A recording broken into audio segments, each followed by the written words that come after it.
मैं the express update से अरुण कुमार शर्मा अपने कैमरामैन जयप्रकाश के साथ आज हम आए हैं अनूप शहर में। आज यहाँ पे विराट हिंदू सम्मेलन आयोजित किया जा रहा है। इसका उद्देश्य सिर्फ है हिंदुओं को जगाना, हिंदुओं को जागृत करना ज़्यादा से ज़्यादा। जो आज हमारे समाज में ये उथल पुथल हो रही है, उसको देखते हुए आज ये विराट हिंदू सम्मेलन राष्ट्रीय स्वयंसेवक संघ द्वारा उनके 100 साल पूरा होने पे ये किया जा रहा है। यहाँ जानेंगे, यहाँ जो लोग आए हैं, यहाँ कथावाचक अरविंद भाई ओझा, सुरेशानंद जी महाराज जी, देशराज जी, आज उनको जानेंगे, उनसे जानकारी लेंगे, उनसे बात करेंगे।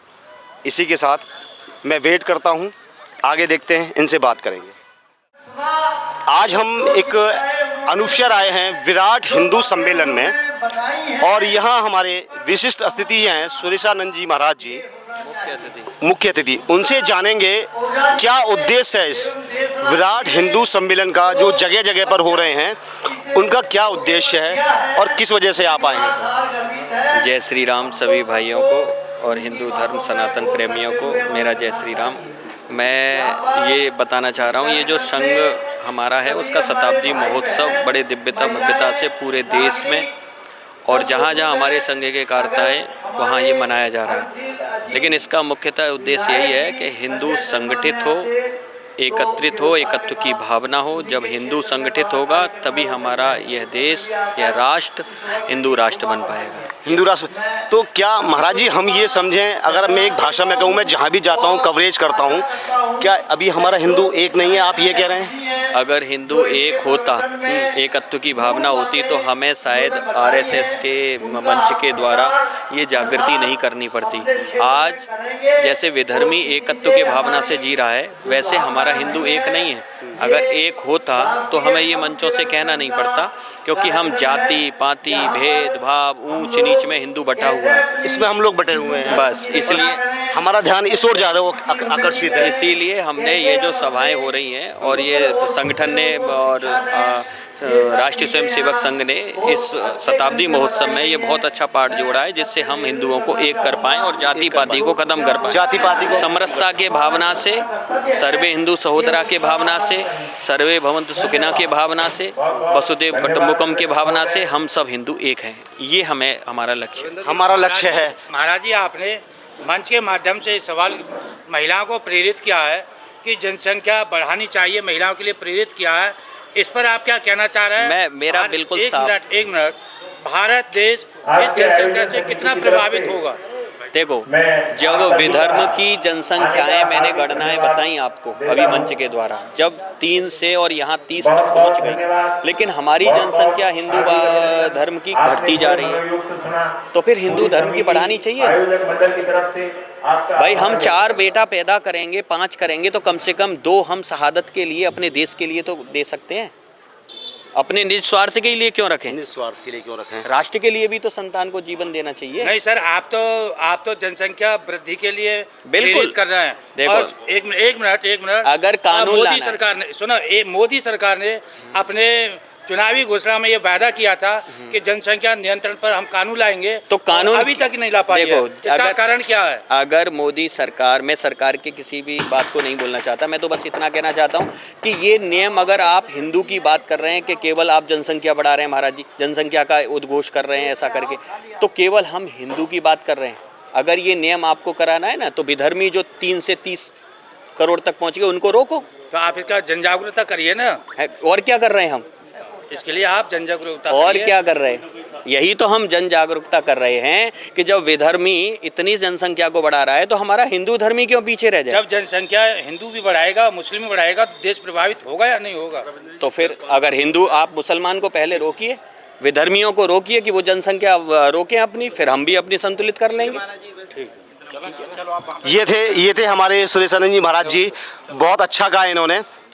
अब इसी बीच में हमारे साथ मौजूद हैं अरविंद भाई ओझा जी, प्रसिद्ध कथावाचक। इनसे भी जानेंगे, हम 2 शब्द इनसे बात करेंगे, इनसे भी जानेंगे कि इनका क्या विचार हैं इस विराट हिंदू सम्मेलन जो आज अनूप शहर की धरती पे आज ये किया जा रहा है। तो क्या कहेंगे आप सर इस बारे में? ये जो विराट हिंदू सम्मेलन हुआ है, ये हिंदू समाज को एक सूत्र में बांधने के लिए है, ये किसी के विरोध के लिए नहीं है। हिंदू समाज जब एक सूत्र में बंधता है तो हिंदू समाज ही कड़वंतो विश्वभारम की बात करता है। इसलिए हम अपने पुरखों से जो सीखा है उसको विश्व तक ले जाने का काम करेंगे। और एक विषय जो ध्यान रखने का है वो ये है कि पश्चिम से निकलने वाले जितने भी मत पंथ हैं उन्होंने सर्वप्रथम अपनी ही चीज़ों को समाप्त किया है। इसलिए वो जो बोलते हैं ना कि यूनान रोम सब मिट गए, तो ये उन्होंने ही मिटाया। जो कहते हैं कि जब तक पुरखों को नहीं मिटाएंगे, जब तक पुराना रक्त नहीं बहाएंगे, तब तक नया स्थापित नहीं होता। सर ये जो कार्यक्रम, एक मिनट, भारत की संस्कृति कहती है कि हम पुराने रक्त का मार्गदर्शन लेकर के नए रक्त को स्थापित करेंगे। सर ये हिंदू संगठन के लिए आप प्रेरित कर रहे हैं या ये राजनीतिक झंडा है? राष्ट्रीय स्वयंसेवक संघ के 100 वर्ष पूरे होने पर ये कार्यक्रम हो रहे हैं। इसका राजनीति से कोई मतलब नहीं है, कोई मतलब राजनीति से नहीं। अच्छा बाबूजी, आपकी दृष्टि में आप क्या मानते हैं? काफ़ी समय से ये हिंदू सम्मेलन हो रहे हैं हिंदुओं को जागृत करने के लिए, आप क्या मानते हैं कि अभी तक कितना हिंदू जागृत हुआ है? देखिए, एक समय पर देश के अंदर हिंदू कहते हुए व्यक्ति को अपने मन के अंदर संकोच होता था। आज व्यक्ति गर्व से ये बोलता है कि मैं हिंदू हूँ, और हिंदू हूँ तो इसलिए हिंदुत्व की बात करता हूँ। और हिंदुत्व के लिए सुप्रीम कोर्ट ने भी कहा है कि हिंदुत्व एक जीवन पद्धति है, जिस एक जीवन के प्रकार से जीने वाले जो लोग हैं वो हिंदू हैं। सर मैं एक सवाल करना चाहता हूँ कि मुस्लिम लोग जो 4-4 शादियाँ और इतने सारे बच्चे पैदा कर रहे हैं और हिंदुओं पर इतनी शादी के लिए हर चीज़ के लिए कानून बना हुआ है, बैन लगा हुआ है, इस पर आप क्या कहना चाहेंगे? देखिए, हर स्थान परिस्थिति और काल के अनुसार समाज अपने लिए एक नियम बनाता है। एक समय पर उनके यहाँ की पश्चिम की संस्कृति में ऐसा कोई समय रहा होगा कि अधिक से महिलाएं विधवा हो गई होंगी, उनको कहीं ना कहीं संरक्षण चाहिए। लेकिन आज जैसे परिस्थितियाँ बदलती है वैसे वैसे समाज को अपने संरचना के नियमों को बदलना चाहिए। और जो कहता है कि मैं नहीं बदलूंगा, वो जैसे एक टूट खड़ा रहता है, तूफान आता है, टूट जाता है, एक दिन टूट जाएगा। तो इसलिए अगर जो बदलता रहता है वही सनातन है, और हम सनातन संस्कृति के लोग हैं, हम बदलते हैं अपने नियमों को, अपने कानूनों को बदलते हैं। अच्छा सर, हमारा एक सवाल है आपसे, आप कथावाचक हैं, आप अपनी व्यास गद्दी के माध्यम से युवाओं के लिए क्या कहना चाह रहे हैं? देश हमारा कितना प्रभावित हो रहा है, और युवाओं को आप क्या संदेश देना चाहते हैं? मैं युवाओं के लिए संदेश देना चाहता हूँ कि हमारे देश को स्वतंत्र कराने के लिए जिन महापुरुषों ने बलिदान दिए उनके जीवन चरित्र को पढ़ें, और पूरे हिंदू समाज को जो 50 वर्ष से ऊपर के लोग हैं उन्हें विश्वामित्र, वशिष्ठ और जामवंत बन करके नई पीढ़ी की अंतस चेतना को जगाना चाहिए।